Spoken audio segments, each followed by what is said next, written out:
It may be recalled by those who are familiar with my accounts of the criminal investigations upon which I was sufficiently fortunate as to accompany my friend, Mr. Sherlock Holmes, that there exist as many cases that I have not been permitted to record, as there are of that sort which I have, in my own halting manner, endeavoured to set down. The reasons for these silences are various. In certain cases, as in the singular connection between a once celebrated archbishop and that reprehensible establishment which was known amongst the London underworld as the Grey Circus, there are considerable legal complications which prohibit my presenting the public with the full facts of the matter.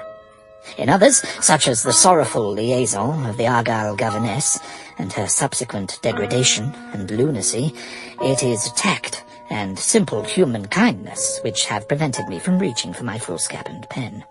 Additionally, Holmes himself has urged me on occasion to eschew the dramatization of one incident or another for reasons of his own, which, as in the enigmatic business of the excavation at Monk's Coppenhall and the bludgeoned body that was discovered in the pit, have to do largely with reticence and professional pride. There is, however, only one set of events of which I have never spoken directly due to a peculiarly potent combination of ignorance and pain. I refer to those years between 1891 and 1894, when Holmes seemed to have vanished utterly from the world, having been presumed dead at the Reichenbach Falls following what was apparently a fatal confrontation with Professor James Moriarty.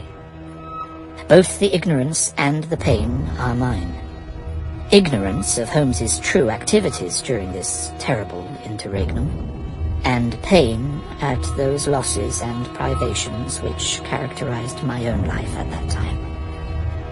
There is also, perhaps, a third motive for my having withheld for so long the whole truth, and that, quite simply, is fear. Fear at visiting again those dreadful months. Fear at what I might discover were I to attempt to reconstruct them, and, as you shall see, fear at the thought of how very close came this great nation of ours to the most severe, the most wide-reaching, and the bloodiest crisis in her long history.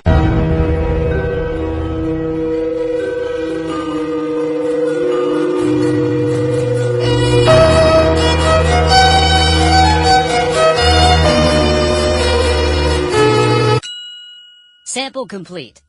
Ready to continue?